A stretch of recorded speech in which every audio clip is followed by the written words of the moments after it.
a famous picture you'll see of Yellowstone. Anytime you Google Yellowstone and you Google like the hot springs, you'll see this rainbow looking hot spring out there. It's called Grand Prismatic Springs. It's giant. It's like 20 Olympic swimming pools, out there. Huh.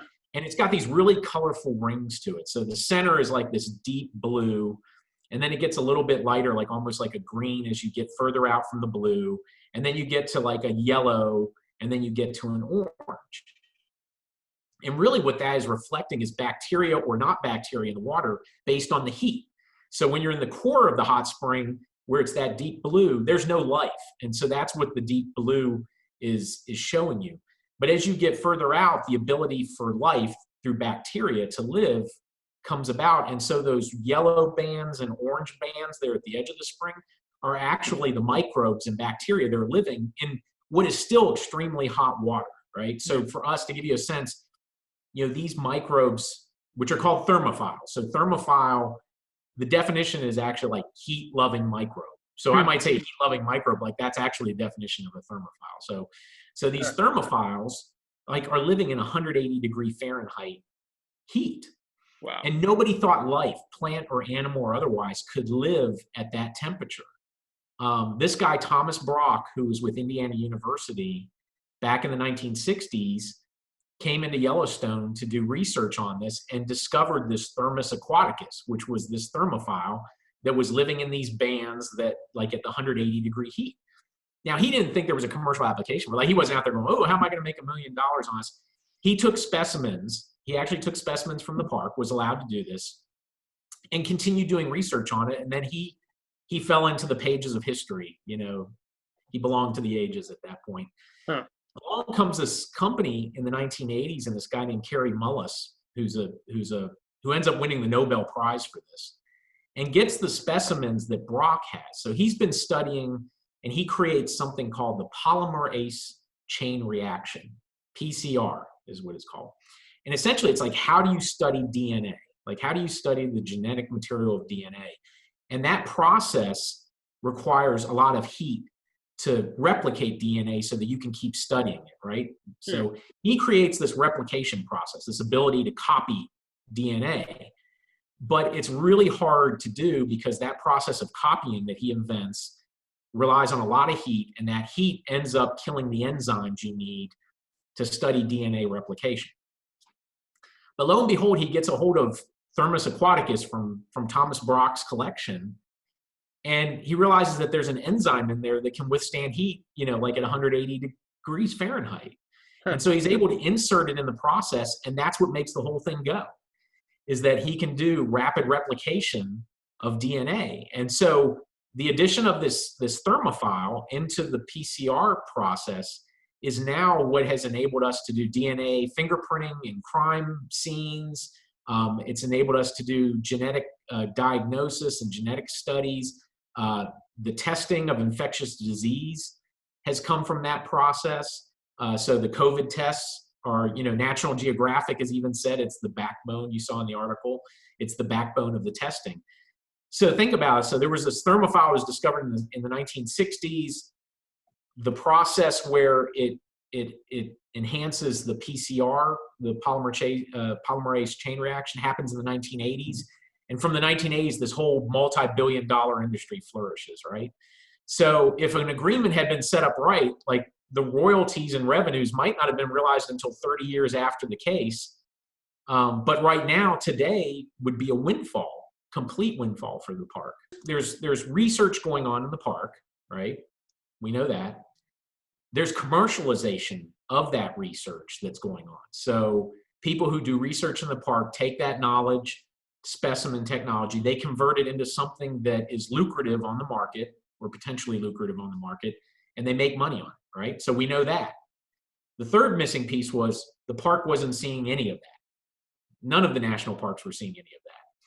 And so the question came up, if the national parks, like setting fees or negotiating concession, setting fees for entry or negotiating concessionaire fees, if the park is being a good business thinker, somebody is going to say, wait a second, if the research they're doing is in my park and they're going out and making $1 billion on that research, shouldn't the public, shouldn't Americans get a cut of that to pay for the needs of the park? Like, this wasn't going to go into, none of this is going in the pocket of anybody.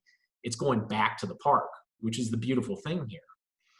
And sure, it's a diamond in the rough potentially to find something that would pay at any kind of scale, but you never know when that's going to come. And the reason this all happened was because it happened. It came, that billion-dollar industry was created, and the park wasn't at the table. Right. And when it got created, and by the time the National Park Service realized, oh my gosh, this was a billion-dollar opportunity, it was too late. So this benefit sharing process was put in place to sort of capture that, so that wouldn't potentially happen again. Not all of the agreements are monetary. Some are monetary, some are non-monetary, and like the wolf population, I forgot the huh? Yeah, the pedigree. One of the companies that came in actually enabled, provided the science and research to create the Yellowstone wolf pedigree via the DNA and genetics. So now when you capture a wolf in Canada, you can tell if it's a Yellowstone wolf or not based on that pedigree that was created. So it helps with like wolf tracking. So that's, to your point, that was a non-monetary benefit that the park got from it, but it was fairly significant. Like, the park didn't have the resources or money to actually create that pedigree of wolves so that they could track the wolves going out of Yellowstone. So, you could put a price tag on that, and that would probably be the monetary benefit, but they would call that a non-monetary benefit. This is really a lot about Yellowstone, because right now Yellowstone, and as Andy would probably tell you, like the caves, the national parks that have caves, like Mammoth Mammoth Cave National Park in Kentucky and Carlsbad Caves, those are the places where the bacteria and the thing, about 25% of the research permits that Yellowstone issues are to study the microbes and bacteria versus wildlife and other things. That's really the interesting cutting edge side of research. And so those are the parks that potentially will be able to generate the most benefit here. The good news is the benefit goes to the entire park system, right? Right. So there's a company right now that you can Google that for the millennials is probably a really cool thing, called Nature's Find. This is a company that has a benefit sharing agreement, like very new. Now, we don't know what's in that agreement, and Annie confirmed that they have an agreement, but this is a company that is developing a protein, a food that will be like chicken nuggets, pork dumplings, cream cheese, chocolate mousse, that is not animal-based and not plant-based. It's based from a thermophile in Yellowstone National Park. And so there's an agreement. Like, if this became like a big thing, like this could become, I don't want to say it'd be like the PCR, but this is the kind of big thing. Like, if all of a sudden 20 years from now, everything we're eating is coming from this company, Nature's Find, like they become the next Kellogg's or whatever, that's a big deal. Like, they have a benefit sharing agreement, and hopefully the terms of the benefit sharing agreement are favorable for the long view as opposed to the short view. Because if you're a company like Nature's Find, my sense is you would come in and negotiate one of these and say, I'll give you $10,000, today, in today money, and we'll call it even. I'll give you I'll give you $50,000 today in today money.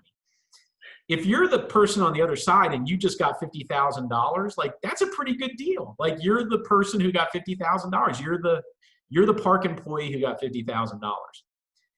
But a shrewd negotiator would say, no, I don't want your $50,000 today, or maybe I'll take 10 instead. I want 2% of your company's proceeds going forward, or 1% of your company's proceeds going forward.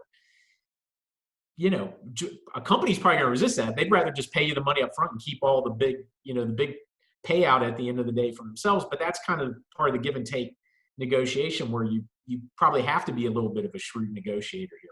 So if the park is getting a percent of Nature's Find's revenues and Nature's Find takes off, then that's a great thing. They've structured a really good agreement.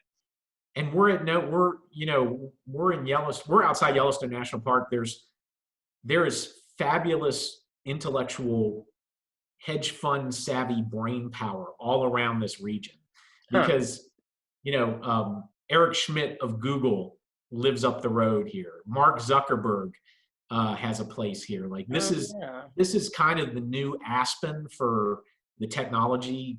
The sort of the titans of technology. A lot of them have their ski homes here, their second homes here.